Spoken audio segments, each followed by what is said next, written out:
और न्यूजीलैंड ने इसलिए 80 यार्ड्स की थी कि ऑस्ट्रेलिया के ग्राउंड बड़े हैं, उन्होंने अपनी एक तरह से ट्रेनिंग कर दी थी कि हमें छक्के मारने, तो 6 छक्के उनके बैट्समैन ने तो मार लिया। हमारी पूरी इनिंग में एक भी छक्का नहीं हुआ, और ये पता नहीं 122 मैचों के बाद ऐसा हुआ है कि पाकिस्तान ने T20 मैच में कोई भी छक्का नहीं मारा। लेकिन एक फर्क है इंडिया और हमें कि उनका जो मिडिल ऑर्डर है वो बहुत टैलेंटेड है और इट्स वेल ऑयल्ड नाउ।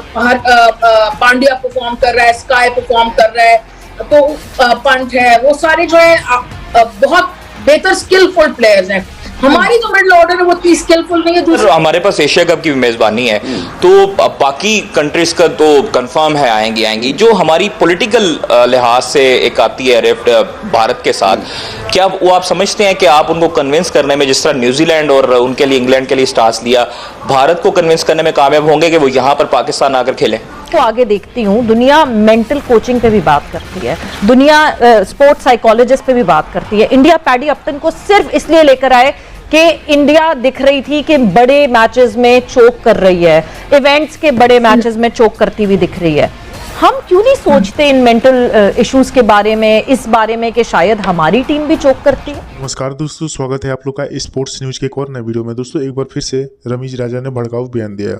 दोस्तों, जब आप रमीज राजा से पूछा गया कि जो अगला एशिया कप जो कि पाकिस्तान होस्ट करने वाला है, क्या जो भारत है वो पाकिस्तान आएगा, इस पे उनका ये कहना है कि मैं ज़्यादा नहीं बोलूँगा, लेकिन जो राजनीति चल रही है, यानी कि जो पाकिस्तानी मीडिया लगातार जो है ये भारत पर आरोप लगाती रहती है कि जब से मोदी गवर्नमेंट आई है तब से जो बायलैटरल सीरीज है वो नहीं हो रही है। और ये बात सही भी, क्योंकि भारत सरकार ने साफ तरीके से कह दिया है कि हम बायलैटरल सीरीज जो है वो इसलिए नहीं खेलेंगे पाकिस्तान के साथ क्योंकि वो आतंकवादी देश है।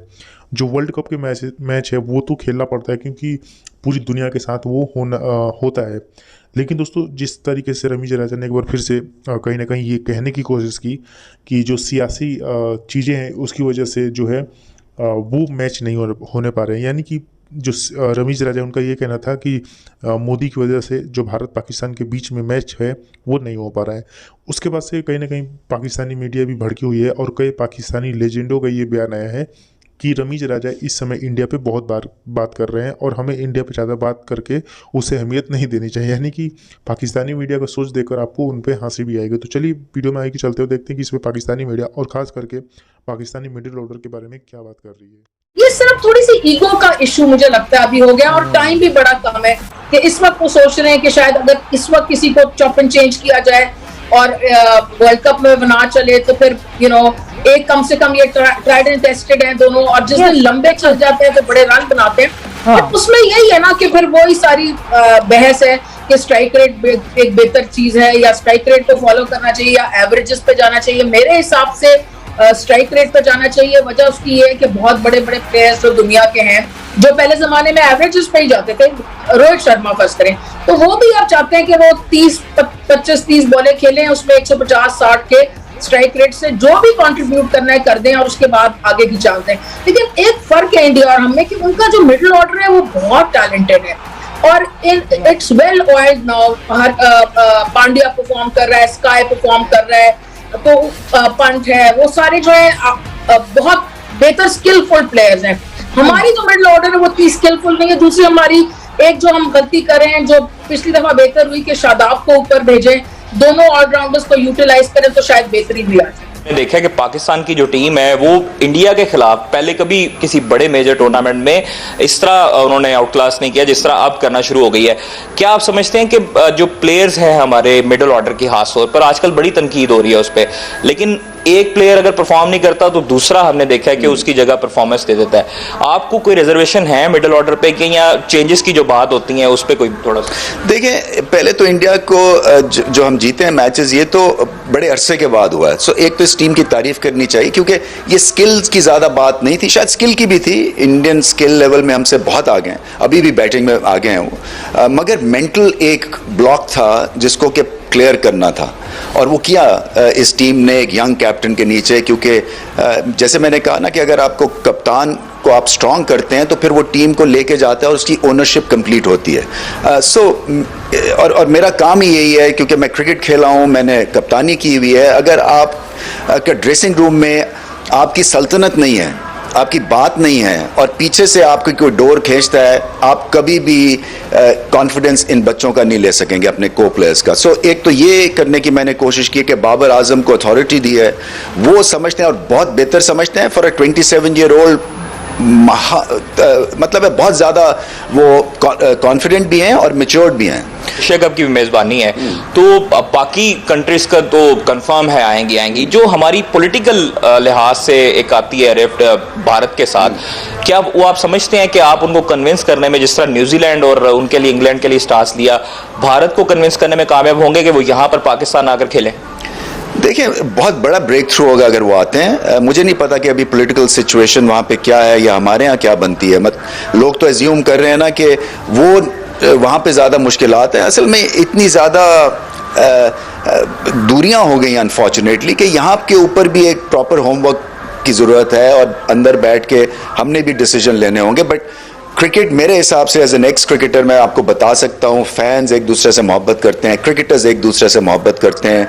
क्रिकेट जो स्पोर्ट है ये बाउंड्रीज को पार करती है और अगर इस स्पिरिट से देखा जाए तो बिल्कुल उनको आना चाहिए, इसलिए कि जब यहाँ पे आएंगे तो देखेंगे कि सारे पाकिस्तानी उनको वेलकम करेंगे। एक कोच लाने की तो बात करते हैं, बट देन अब मैं जब दुनिया को आगे देखती हूँ, दुनिया मेंटल कोचिंग पे भी बात करती है, दुनिया स्पोर्ट्स साइकोलॉजिस्ट पे भी बात करती है। इंडिया पैडी अपटन को सिर्फ इसलिए लेकर आए कि इंडिया दिख रही थी कि बड़े मैचेस में चोक कर रही है, इवेंट्स के बड़े मैचेस में चोक करती हुई दिख रही है। हम क्यों नहीं सोचते इन मेंटल इश्यूज के बारे में, इस बारे में कि शायद हमारी टीम भी चोक करती है?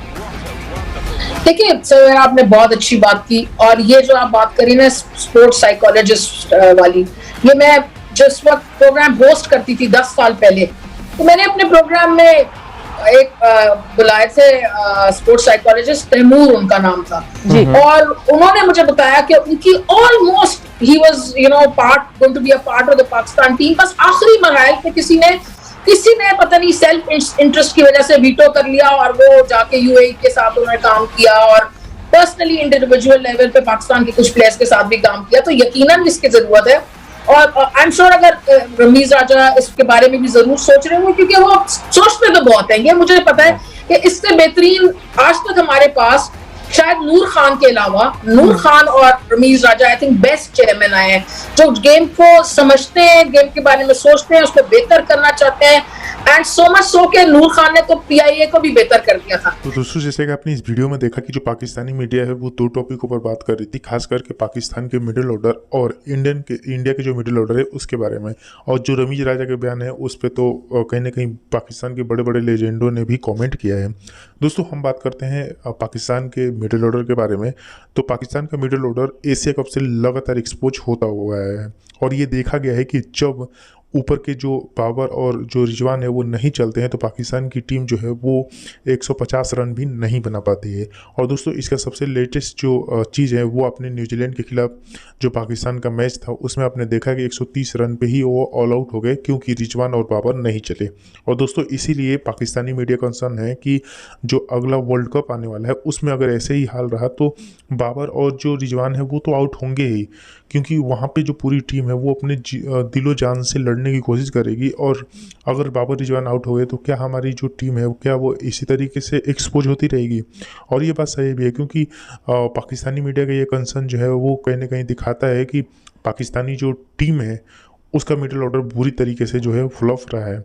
लेकिन दोस्तों, वही पाकिस्तानी मीडिया ये भी बात करी इंडियन टीम के बारे में। जब इंडियन टीम के बारे में बात करती है तो आपने देखा होगा कि पाकिस्तानियों के अंदर जो डर है वो झलकता है और कहीं ना कहीं वो डर में ये भी कहते हुए नज़र आते हैं कि जो इंडियन टीम है वो बहुत ज़्यादा मजबूत है और क्या वो वर्ल्ड कप जो होने वाला है क्या उसमें पाकिस्तान को हराएगी और इंडिया जो है वो वर्ल्ड कप जीतेगी। हालांकि इंडिया के पास अभी बुमराह जैसे एक फास्टेस्ट बॉलर जो है वो नहीं है और जडेजा जैसे एक ऑलराउंडर भी नहीं है, यानी कि इंडिया को भी बड़ा झटका लगा है। लेकिन अब देखने वाली बात होगी कि इस पर इंडियन टीम जो है वो कैसे खेलती है और उनका प्रदर्शन वर्ल्ड कप में कैसा रहता है। लेकिन आप हमें कमेंट करके ये जरूर बताइएगा कि जो रमीज राजा के भारत के ऊपर बयान आया है कि जो पॉलिटिकल सिचुएशन है इसकी वजह से मैच हो रहा है, या फिर जो पाकिस्तानी मीडिया लगातार भारत पे आरोप लगाती रहती है कि जो भारत है वो खेल में सियासत जो है वो लाता है इसीलिए मैच नहीं हो पा रहे, तो उस पर आपका क्या राय है? तो मिलेंगे इसी वीडियो के साथ, तब तक लिखते रहिए स्पोर्ट्स।